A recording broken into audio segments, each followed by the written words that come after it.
In this video, I'm going to be going over 7 different numbers that you need to be tracking in your business, because not tracking these numbers is actually going to kill your business. And if it doesn't kill your business, it will lead you to losing tons and tons of money. And I'm going to be going over what each of these statistics are, how you can track them, and why they're going to be beneficial for your business. And as you guys are going to see, if you want to become one of the top companies in your area, if you want to make what the top companies are making, i.e. $100,000, $200,000 a year, you need to be doing what the top companies are doing. And I guarantee you the top companies in your area are keeping track of these data points so that way they can make data-driven decisions with their business. So if you guys are ready for that, hit the thumbs up button and let's go ahead and jump right into the video. Now, all the numbers that I'm going to be telling you guys about in today's video, I'm going to be pulling from the dashboard of Quote IQ. So if you guys are interested in tracking these numbers for yourself and your business, you can check out Quote IQ in the first link in the comment section and the description and save 50% when you subscribe through the website. It's one of our Black Friday deals. And if you go ahead and purchase a year, you're actually going to get a one-on-one onboarding call with myself and Mike.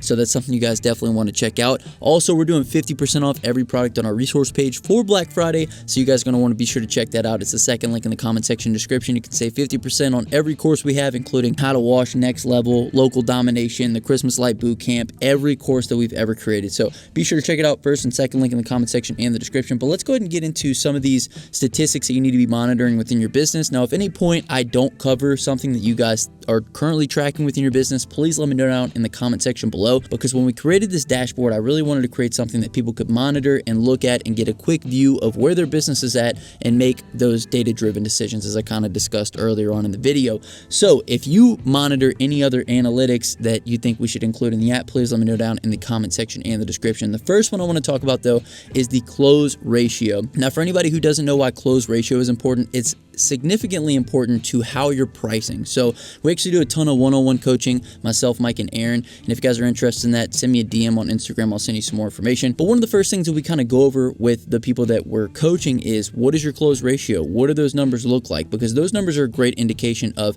how much we're charging, whether or not we need to be pricing our services higher, or whether or not we need to be dropping that price down. So essentially, with your close ratio, the higher your close ratio is, the more we need to be charging a little bit less. The lower your close ratio is, the more we need to be charging a little bit more. Now, there's another factor that kind of goes into charging, and that is how much lead flow you have coming into your business. But a good close ratio probably sits anywhere from about 40 to 60%. That way you're landing a majority of your jobs. You're not leaving money on the table. However, you're not landing every single job, so you're not underpricing your services. So sitting somewhere between 40 and 60% with your close ratio is a great place to be. If you're higher than that number, then you need to raise your prices. And if you're lower than that number, it's probably time to lower your prices a little bit, unless you have a tremendous amount of lead flow. So close ratio is very, very important with regards to determining how much money you need to be charging and whether or not the amount of money that you're charging is appropriate for your marketplace. So you need to be tracking those numbers so that way you know where your pricing kind of needs to fall. The next one we're going to be talking about is year-to-date sales.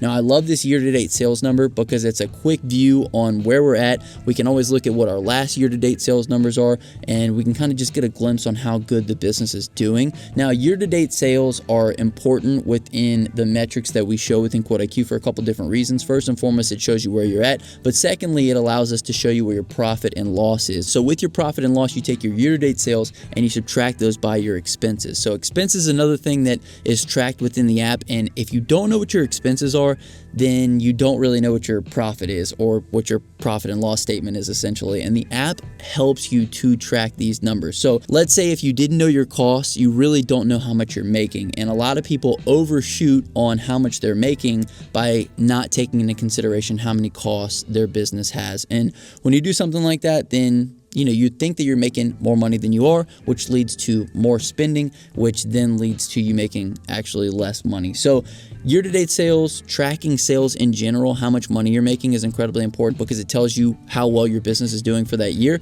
But expenses is another thing that you need to take into consideration, because you could be making good money, but not taking into consideration those expenses, you could be spending more of that money. So another one of those tools that you want to be keeping an eye on. Also for taxes, expenses are extremely important for taxes, so that way you can make sure at the end of the year, whenever it's time to pay Uncle Sam, you're not overpaying Uncle Sam. You're actually taking into consideration all those expenses that you spent on your business. That's going to be taken off of your taxable income, including a tool like Quote IQ. So if you guys want to lower your taxable income, you can utilize a tool like Quote IQ, keep track of everything you spend in your business, as well as it's also a tax write-off because it's a tool used for your business. The next one I want to talk to you guys about is sales by service. Kind of gives us a glimpse at how well we're selling all of our services. So if we're leaning too heavily on one service, or if we're kind of diversified, or where we kind of want to spend our marketing budget, like are we doing a lot of roof washes? We want to be spending more marketing budget to promote more roof washes, or maybe we want to do a deal on house washes because we're not really getting as many house washes as we would want.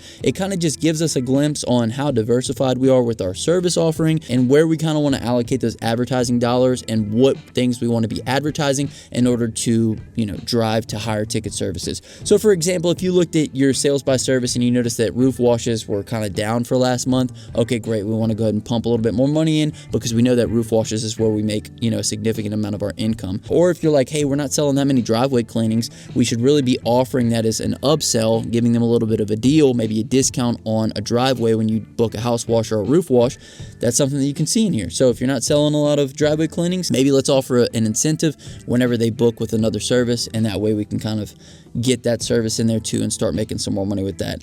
The next one is lead sources. Now, if I asked you where a majority of your leads come from, you probably know because most people don't have but one or two sources of where their leads come from. You might say, oh, well, I get all my leads from, just word of mouth, or I get all my leads from Facebook.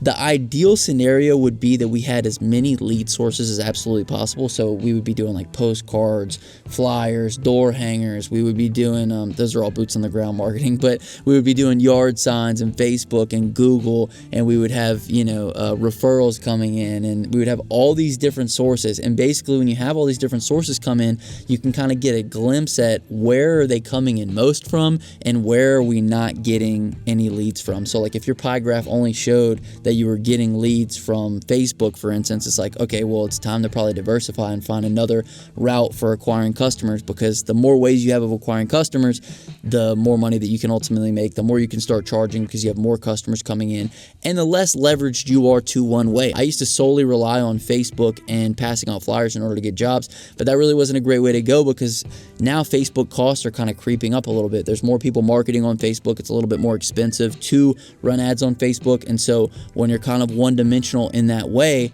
you will be affected by changes in ad costs. So you definitely want to track your lead sources. You also want to track total leads added in. So for instance, within Quote IQ, we can check the last 30 days and we can see that I haven't added in that many leads. Like for me, in my account, in my dummy account, it's only 4 leads that were added in. And we can say, okay, what's going on with our marketing? Why are we not bringing more customers into our business? But we can quickly, at a glance, see how many people we've added in for the past 30 days. And we could say, okay, we've either been doing a great job with our marketing or we haven't been doing a good job. We need to kind of, put a little bit more attention over into where our leads are coming from. The next one is the most recent one we added in, and that is the average ticket price. Now, when you know your average ticket price, is going to help you out in a couple different ways. First and foremost, it's going to allow you to budget for ad spend. So for example, if it costs us $50 to acquire a lead, but our average ticket price is $250, we know that we're still in the green. Obviously, we do have some expenses with regards to labor and other things, in gas and bleach and things of that nature. However, it's just However, knowing those numbers will also allow us to improve on them as well. So if our average ticket cost is $250, meaning that the average invoice that we mark as paid within Quote IQ is $250, we know that we need to start upselling. We need to be offering higher ticket services, or we need to find a way to increase our average ticket price. But if I asked you right now, what's your average ticket price, and you don't have this tool in place, you wouldn't be able to tell me. You'd just be flying blind. And that's essentially why knowing all of these numbers is so beneficial, because each number correlates to an activity that we're taking in our business. And when we know the number, we can improve upon that activity, and we can, improve on it based on the data that we are given through the app. So average ticket price is great because you want to get it as high as you can. Obviously, it helps you determine, how much money are you spending on ads to make sure that you're staying profitable, as well as, can we upsell? What can we do to raise this number up? The last one that we have is last open invoices. Within Quote IQ, we give you the ability to track open invoices that are not marked as paid, and it sorts those by date added, the oldest. So for instance, if somebody hadn't paid in 10 weeks, it would tell you like so-and-so has not paid in 10 weeks, making it super easy for you to follow up. Now, if you're not doing a ton of jobs, this one isn't as beneficial for you. However, if you're doing a lot of jobs, if you got a lot of invoices going out, you definitely want to be keeping track of who hasn't paid, because those things can lose you a lot of money if you don't know. So anyway, these are all of the analytics that you can track within QuoteIQ. If I forgot any, or if I didn't put any in here that you guys currently use or you guys would like to see in the app, please let me know down in the comment section and the description. If you guys want to use this tool for yourself, check out the first link in the comment section and the description. Save 50% at myquoteiq.com. But if you made it this far in the video, comment down below statistics and I'll hashtag you a real one. My name is Justin. This is Forever Self-Employed, and until next time, hustle hard, get that money, baby. Peace.